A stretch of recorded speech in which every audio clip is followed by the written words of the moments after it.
November মাস, বিশ্বকাপের draw ডিসেম্বরের 5 তারিখ। তার আগে ইউরোপের দফা রফা হচ্ছে এই ইন্টারন্যাশনাল ব্রেকে।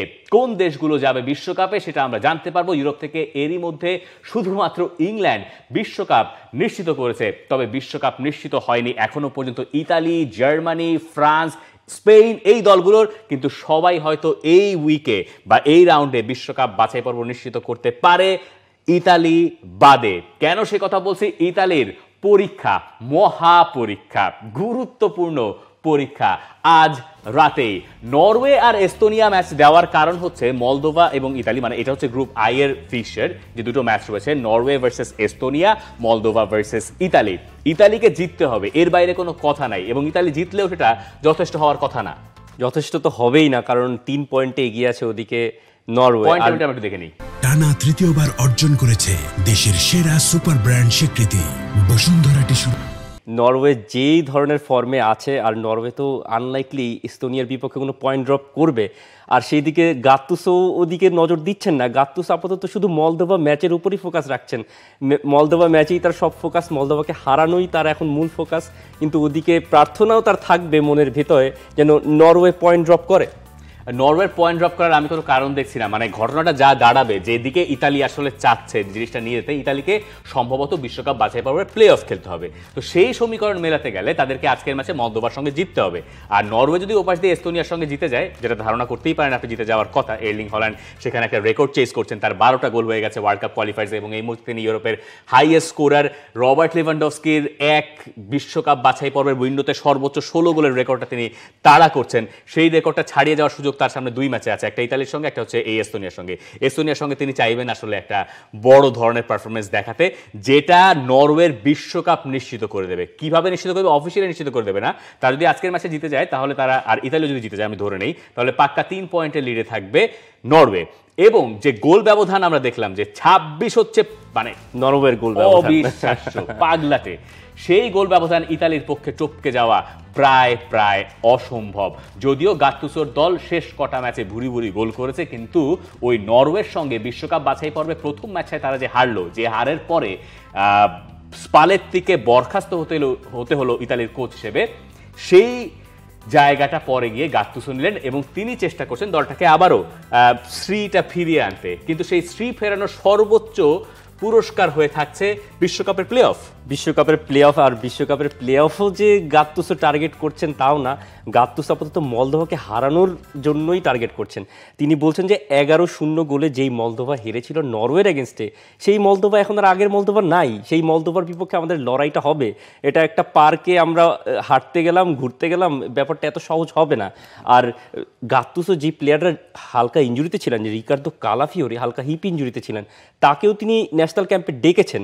বলেছেন যে তোমরা সবাই এখন মনোযোগ দাও জাতীয় দলের এই জাতীয় দলের পারফরমেন্সে, কারণ কোয়ালিফাইং রাউন্ডসে ইতালির সমীকরণটা অলরেডি কঠিন হয়ে গেছে।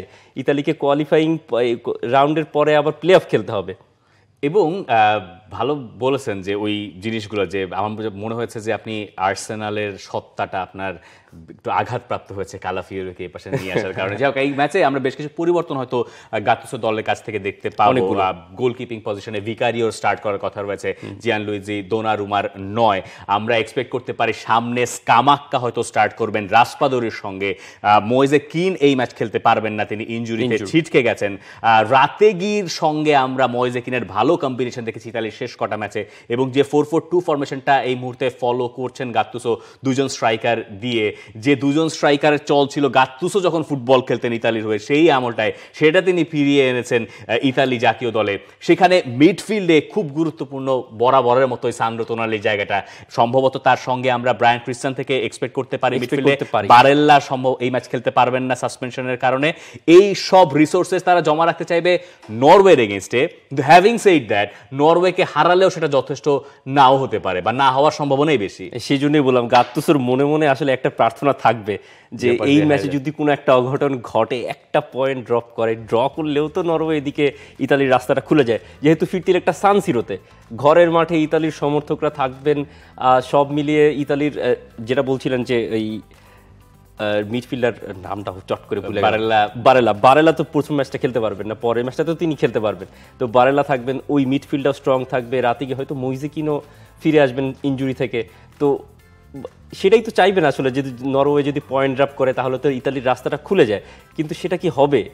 হওয়াটা খুব কঠিন, কারণ ইতালি আসলে মেন্টালি প্রিপারেশন এভাবেই নিচ্ছে যখন তারা ফার্স্টে নরওয়ের কাছে হেরেছে, যে এবারেও তাদেরকে আবারও বিশ্বকাপের প্লে অফের মধ্যে দিয়ে যেতে হবে। গত 2 বার বিশ্বকাপ না খেলা ইতালি, তারা আরও একবার বিশ্বকাপ খেলতে পারবে কিনা সেটা তাই এখনই নিশ্চিত করে বলা যাচ্ছে না। তবে নিদেনপক্ষে প্লে অফ স্পটটা না পেলে ইতালির ফুটবলের জন্য সেটা একটা বড় ধরনের ধাক্কা হয়ে যাবে, যে কারণে তাদের এই মলদোভার সঙ্গে জিততে হবে। আর এরপরে নরওয়ের ম্যাচের সমীকরণ তো এতক্ষণে আপনি নিশ্চয়ই বুঝেও গেছেন। বিশ্বকাপটা নিশ্চিত করে ফেলতে পারতো ফ্রান্সও, মানে গতবারের রানার্স আপ, তার আগের বারের চ্যাম্পিয়নরা। সেই ফ্রান্স অল্পের জন্য গতবার বিশ্বকাপ বাছাই পর্বটা নিশ্চিত করতে পারে নাই, শেষ মুহূর্তে গোল হজম করে। ফ্রান্সেরও এই মুহূর্তে মানে এই ইন্টারন্যাশনাল ব্রেকে ম্যাচ রয়েছে। আমরা যদি ফিক্সচার দুটো একটু দেখে নেই যে ফ্রান্স কাদের এগেইনস্টে খেলছে এবং ফ্রান্সের পয়েন্ট টেবিলটা আসলে কি, আমরা কি সেটা পাচ্ছি, আমরা সেটা পাচ্ছি না, আমরা অপেক্ষায় থাকতে পারি।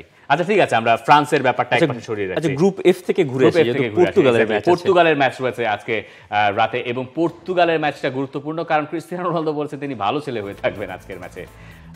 পর্তুগাল আয়ারল্যান্ডের বিপক্ষে আজ খেলবে রাত 1:45-এ, এবং আর্মেনিয়া হাঙ্গেরি তাদেরও ম্যাচ রয়েছে। একটু এলোমেলো হয়ে গেছে নাকি ফিক্সচারটা? একটু গ্রুপ এ জার্মানি, এক্স্যাক্টলি। আচ্ছা যাই হোক না, গ্রুপ এতে জার্মানি লুক্সেমবার্গ শনিবার রাত 1:45, স্লোভাকিয়া আর নর্দার্ন আয়ারল্যান্ড, সেই খেলাটাও একই সময়। আর এদিকে আর্মেনিয়া হাঙ্গেরি এফ গ্রুপে। এদিকে পর্তুগালের একটা চান্স, যেটা তারা গতবার হারিয়েছিল, হাঙ্গেরির এগেইনস্টে লাস্ট মিনিটে গোলটা কনসিড করে ডমিনিক সবজলাইয়ের পা থেকে সেই গোলটা এসেছিল।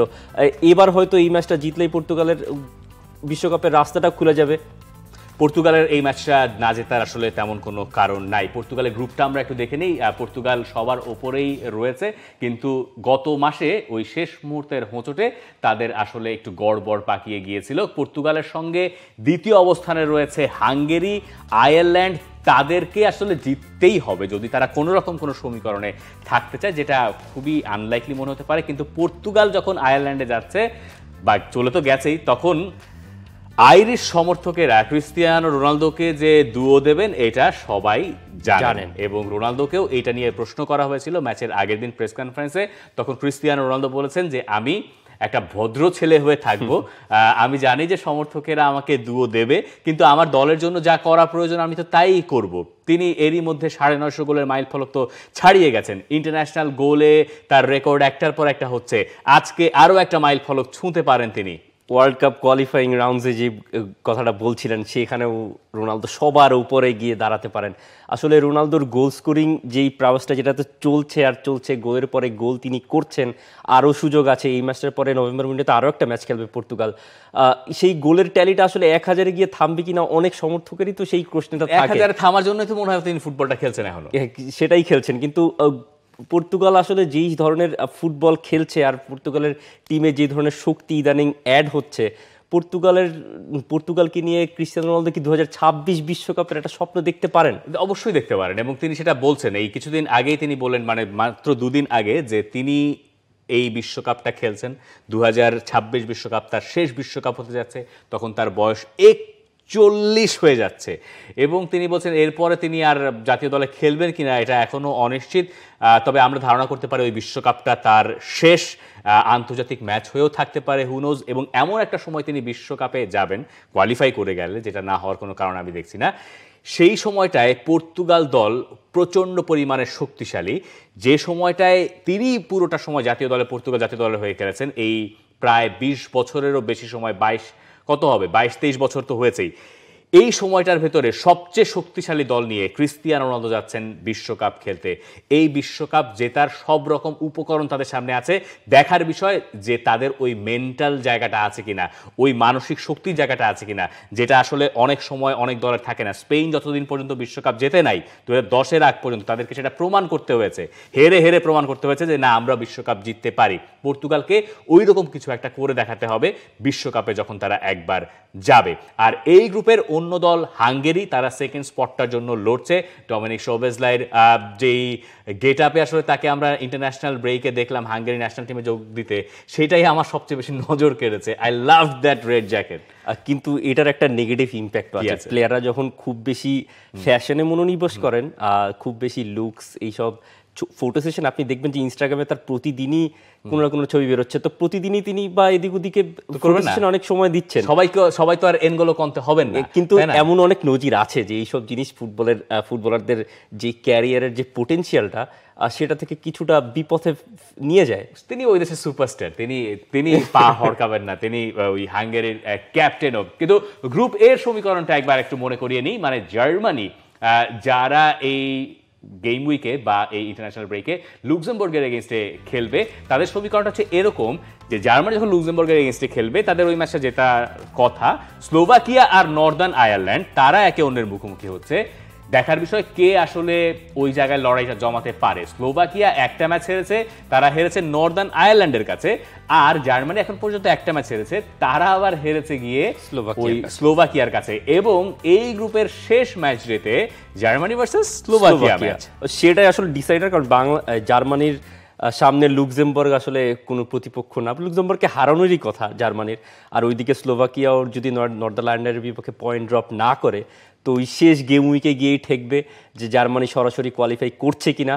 তো স্লোভাকিয়ার বিপক্ষে একটা হিসেবও থাকবে, একটা প্রতিশোধের একটা ব্যাপারও থাকবে নাগলসম্যানের শিষ্যদের কাছে। যেটা জমে যাবে সেটা হচ্ছে স্লোভাকিয়া যদি আজ জিতে যায় এবং জার্মানি আমরা এক্সপেক্ট করছি জিতে যাবে, তাহলে পয়েন্টটা যখন সমান সমান হয়ে এই দুই দল শেষ ম্যাচে খেলতে নামবে, সেটার পারদ আসলে অন্য জায়গায় গিয়ে ঠেকবে। এবং এরকম ম্যাচে যে কোনো কিছু যে কোনো মুহূর্তে ঘটে যেতে পারে। আর স্লোভাকিয়া এমন একটা দল যারা জার্মানির মতো দলের এগেনস্টে ইউজুয়ালি ভালো করে।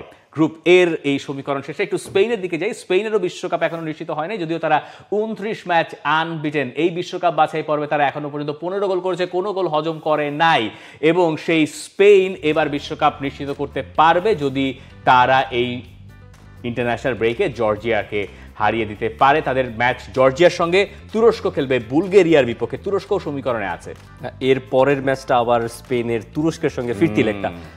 ফাইটটা তুরস্ক আর জর্জিয়ার ভেতরেই হচ্ছে যে কে হয়তো সেকেন্ড পজিশনে ফিনিশ করবে, নাকি জর্জিয়া আরো ছিটকে যাচ্ছে। জর্জিয়া আসলে ছিটকে যাচ্ছে, জর্জিয়ার আজকে মানে জিততে হবে এরকম একটা ব্যাপার আছে। জর্জিয়ার অন্য সমীকরণের ব্যাপার স্যাপার আছে।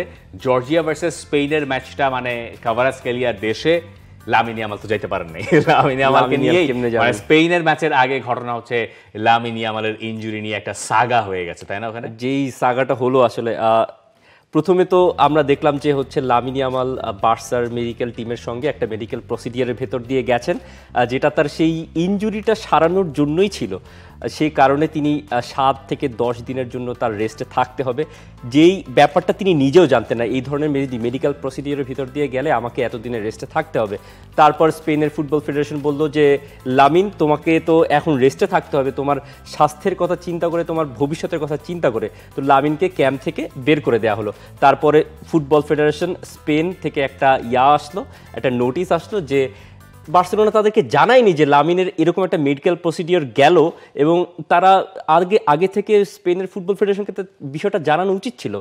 দূরত্বটা তৈরি হয়েছে সেপ্টেম্বর মাস থেকে। সেপ্টেম্বর মাসে যখন ইন্টারন্যাশনাল ব্রেকের পরে লামিন ইয়ামালকে হানসি ফ্লিক বার্সেলোনার কোচ ফেরত পেলেন, তখন তিনি এসে প্রেস কনফারেন্সে জানালেন যে তার আসলে ইনজুরি ছিল, যে ইনজুরি নিয়ে তাকে 2টো ম্যাচই খেলানো হয়েছে এবং এটা খেলানো উচিত হয় নাই। তাকে ইনজেকশন পুশ করা হয়েছে। এই 18 বছর বয়সী একজন ফুটবলারের ইনজেকশন পুশ করা মানে বিরাট বড় ব্যাপার। তারপরে গিয়ে দেলা ফুয়েন্তে স্পেনের কোচ তিনি বললেন যে এরকম কিছু বার্সেলোনা আমাদের কখনো জানায় নাই। এরপর একটা স্পষ্ট দূরত্ব বোঝা গেল যে দেলা ফুয়েন্তে এবং হান্সি ফ্লিক মুখোমুখি দাঁড়িয়ে গেছেন। একজন প্লেয়ারের রাইটস থাকে একটা ক্লাবের কাছে, বার্সেলোনা তার প্রোটেকশন দিতে চাইবে। এরপরে আমরা দেখলাম অক্টোবর মাসে যখন আরও একটা ইন্টারন্যাশনাল ব্রেক আমরা পেলাম, সেই ইন্টারন্যাশনাল ব্রেকে লামিন ইয়ামালকে খুঁজে পাওয়া গেল না এই সেম কারণে, ইনজুরির কারণে। এরপরে একটার পর একটা ইনজুরি আর লামিন ইয়ামালের পিছু ছাড়ছে না। কুচকির ইনজুরিটা তাকে এত বেশি ভুগিয়েছে যে তিনি এখন অনিয়মিত হয়ে পড়েছেন বার্সেলোনা দলের হয়ে। কিন্তু গত 3টা ম্যাচে বার্সেলোনা জার্সিতে লামিন ইয়ামাল আবার নিয়মিত খেলেছেন, অলমোস্ট 90 মিনিট। দুটোয় একটা 90 মিনিটস খেলেছে আর দুটোয় 88-90 এরকম মিনিটস তিনি খেলেছেন। এই 3টা, এবং সেটা গত এক সপ্তাহের টাইম ফ্রেমে। এই 3টা ম্যাচে লামিন ইয়ামালকে আবার বার্সেলোনা বিশ্রাম দেয় নাই, কারণ বার্সেলোনা জানে যে তাদের দলে এখন লামিন ইয়ামাল এত বেশি অবিচ্ছেদ্য হয়ে গেছেন যে তাকে ছাড়া একটা একাদশ দেখলে আমাদের মনে হয় বার্সেলোনা কি এই ম্যাচ জিতবে না। এই বিষয়টাই আসলে ওই হানজি ফ্লিকের কোচিং বা হানজি ফ্লিকের দলগুলো থেকে বোঝা যায়। আর এইদিকে খুয়ান লাপোর্তা যে একটা কাতালুনিয়া রেডিওতে যে একটা সাক্ষাৎকার দিয়েছেন, তিনি বলছেন যে আমি তো দেলা ফুয়েন্তেকে জানিয়েছি যে লামিন ইয়ামালের এরকম একটা প্রসিডিয়ারে যেতে হবে, আর সেটা হয়তো তিনি জানিয়েছেন, সেটা তিনি দাবি করছেন। তারপরে দাবি করার পরে তিনি বলছেন যে স্পেন এই মুহূর্তে যেই পজিশনে আছে ওয়ার্ল্ড কাপ কোয়ালিফাইংয়ের, সেখানে তাদেরকে লামিনকে হয়তো দরকার হবে না। সেজন্যই আমরা মেডিকেল প্রসিডিওরে সাই দিয়েছি এবং লামিনকে যতটা সম্ভব বার্সায় আমাদের দরকার ততটাই আমরা রাখতে চাচ্ছি। বার্সার বেস্ট ইন্টারেস্টের জন্যই আমরা এই সিদ্ধান্তে পৌঁছেছি। কিন্তু দেলা ফুয়েন্তে স্পেন কোচ তিনি বলছেন যে আমাদের তো কমিউনিকেশনের গ্যাপ আছে। তিনি বলছেন যে আমাকে একটা বার্তা দিলেই তো হচ্ছে যে লামিন ইয়ামাল এই মুহূর্তে চোটে আছে, তার এই ধরনের প্রসিডিওরের ভেতর দিয়ে যেতে হবে। এটা হচ্ছে বার্সেলোনার মেডিকেল টিম তো এমনিতেই সমালোচিত। এর আগে এক একটা কেস যদি আপনি ধরে ধরে দেখেন, সেই আনসু ফাতি থেকে শুরু হবে, আনসু ফাতির পরে এখন তো পেদ্রি নিজেও ইনজুর্ড, গাভি সেই আলোচনায় আছেন, এরপরে লামিন ইয়ামাল। গত 5 বছরে যেসব তরুণ ফুটবলার বার্সেলোনায় এসছে, তারা এসেই মোটামুটি ভালো যারা করেছেন তারা রাতারাতি হিরো বনে গেছেন, এবং তারা এত বেশি নিয়মিত বার্সেলোনা জার্সিতে খেলেছেন যাদের ওপরে বয়সের সঙ্গে ধকলের একটা যে সামঞ্জস্য থাকার কথা, একটা সমন্বয় থাকার কথা, সেটা অনেক সময় খুঁজে পাওয়া যায় নাই। সেটার কারণে চোট বার্সেলোনার এই ফুটবলারদের ভেতরে বাড়ছে কিনা সেই প্রশ্নটা অলরেডি ছিল। এইরকম একটা পরিস্থিতির ভিতরে লামিন ইয়ামালকে নিয়ে যে ঘোলাটে অবস্থার তৈরি হয়, সেটা স্পেনের জন্য খুব ভালো বার্তা দেয় না, লামিন ইয়ামালের জন্য তো আরও না। ইয়ামালকে এখন একটা রেডিও থেরাপির ভেতর দিয়ে যেতে হয়েছে, যেটার পরে তারা এই সিদ্ধান্তে এসেছে যে না, এখন আমরা লামিন ইয়ামালকে আর ব্যবহার করতে পারবো না, পরের বছর বিশ্বকাপ আছে। আর বার্সেলোনার এখন যা অবস্থা তাতে তারা লামিন ইয়ামালকে খুব বেশি বিশ্রাম দিতে পারবে না।